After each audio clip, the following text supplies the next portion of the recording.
Creation Day 4, Part 1, Sun and Moon.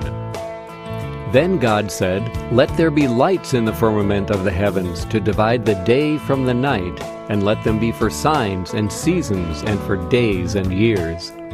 Then God made two great lights, the greater light to rule the day, and the lesser light to rule the night. Genesis 1:14 and 16. Our solar system is like a very complex and very accurate machine. The positions of the planets and their orbits around the sun can be known exactly. The precise time of sunrise and sunset can be accurately predicted at any day and at any location on our planet. In Genesis 1:14, God tells us that the sun, moon, and stars were created not only for light during the day and during the night, but also for signs and seasons and to mark days and years. A day is the amount of time it takes our planet to rotate one time. That takes 24 hours. A year is the amount of time it takes our planet to make its orbit around the sun. That takes about 365 1/4 days. A month is approximately the time it takes the moon to make its orbit around the Earth in 29 1/2 days. Seasons are a result of the Earth's tilted axis relative to the sun. The northern hemisphere experiences summer, while the southern hemisphere experiences winter. Let's talk about the heavenly bodies in more detail, starting with the star of our solar system, the sun. For centuries, scientists thought that the energy from the sun was due to a nuclear reaction. Recently, a new theory being tested is that the sun is actually electric.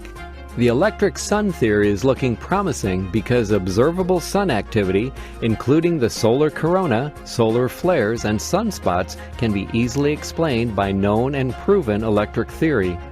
The sun's corona, which is visible only during solar eclipses, is a glow-mode plasma discharge. If the sun were not electrical in nature, this corona would not exist. The electric sun theory fits the evidence much better than other theories. A Newswire report in March of 1980 made the following surprising statement.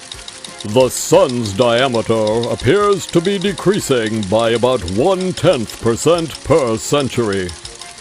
Scientists have been carefully recording data from the sun for over 100 years and have shown that the sun really is shrinking at a rate closer to 0.1% per century. At this rate, it means that every hour the sun shrinks about 2 feet in diameter. Of course, 2 feet every hour isn't much when you consider that the sun is over 800,000 miles in diameter. Now, since our universe is only about 6,000 years old, the sun shrinkage has not been a problem. 6,000 years ago, the sun was only about 3% larger than it is now. Life on Earth has not been affected by that amount of shrinkage. However, if you believe in evolution and think that the Earth and the sun have been around for nearly 5 billion years, you've got a major problem. Just 250,000 years ago, the sun would have been double its present diameter. At that size, it would be too hot for life to exist on Earth. Just 30 million years ago, the sun's surface would have been touching the Earth. There's nothing to indicate that the sun's rate of shrinkage has ever changed. This is clear evidence that the 5 billion year old universe theory proposed by evolutionists can't possibly be correct. 3,000 years ago, Psalm 121 was written that says, "My help comes from the Lord who made heaven and earth." Where did the heavens and the earth come from? The evidence shows they did not come from a big bang about 5 billion years ago. God made them. Now let's talk about the moon. The sun's diameter is about 400 times larger than the moon, and its distance from the Earth is also about 400 times that of the moon. This means that the moon is just exactly large enough to cover the sun during a solar eclipse. We do not know why God chose this particular size and placement of these two spheres, but we can be sure this is no coincidence. How does the moon affect the Earth? God designed the moon to be a light in the night sky. It was designed to be a lesser light to rule at night. In our modern era, we have all kinds of electric lights available to us at night, but for thousands of years, the only light seen at night was either from a flame, such as a campfire, or from moonlight. Saturn's moon, Enceladus, has a glaring reflectivity of 99%, but our moon has a soft reflectivity of 12%, which is just right for us on Earth. It is the perfect nightlight, designed by God. The moon also provides a valuable function in creating tides. Tides occur because of the gravitational pull of the moon on our oceans. Tides are essential for healthy oceans. As the water rises and falls in their daily rhythms, the oceans are stirred, preventing the water from becoming stagnant and unhealthy. If there were no stirring of the oceans, they would become one big stagnant pond. Oceans contain vast amounts of floating plankton, kelp forests, and grasses. There is more plant life in the oceans than on the land. If there were no tides, then the ocean plant life would decrease, thus making less oxygen, and our atmosphere would rapidly deteriorate.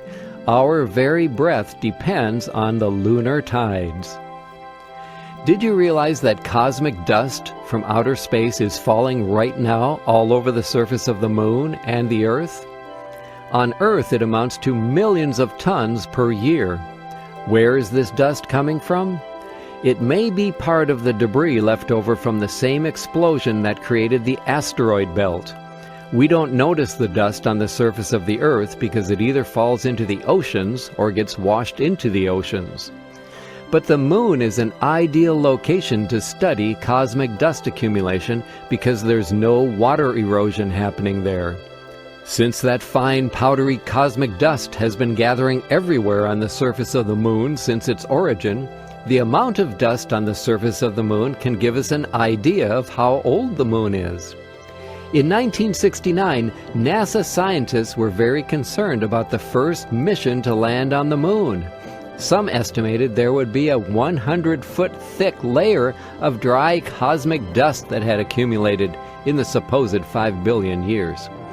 With fears of losing the astronauts in a big poof of deep powder, NASA did everything possible to make a very gentle landing on the moon. Engineers placed huge saucer pods at the bottom of each leg of the lunar lander. So what did astronauts actually find when they landed on the moon? They found anywhere between 1/8 inch and 3 inches of dust. That's all there was. How long would it take to gather that much dust? Less than 8,000 years. Scientists explained away the lack of dust by saying, Even though the moon is 6 billion years old, the dust must be the result of a recent planetary explosion, and that's why there wasn't as much dust as we expected. When the first astronaut stepped on the moon and looked at his footprint, he expressed surprise that so little dust was there. So does the lack of dust tell us the age of our moon? The dust argument doesn't absolutely prove the moon is young, but there is certainly no substantial evidence to indicate that the moon is billions of years old either. At the end of Creation Day 4, God looked at the sun, moon, planets, and stars that He had created and said that it was very good. In the next video, we will continue to discuss Creation Day 4, and we will talk about the planets. See you in the next video! Thanks for watching the Bible Brick Channel. If you liked this video, please click like and subscribe below.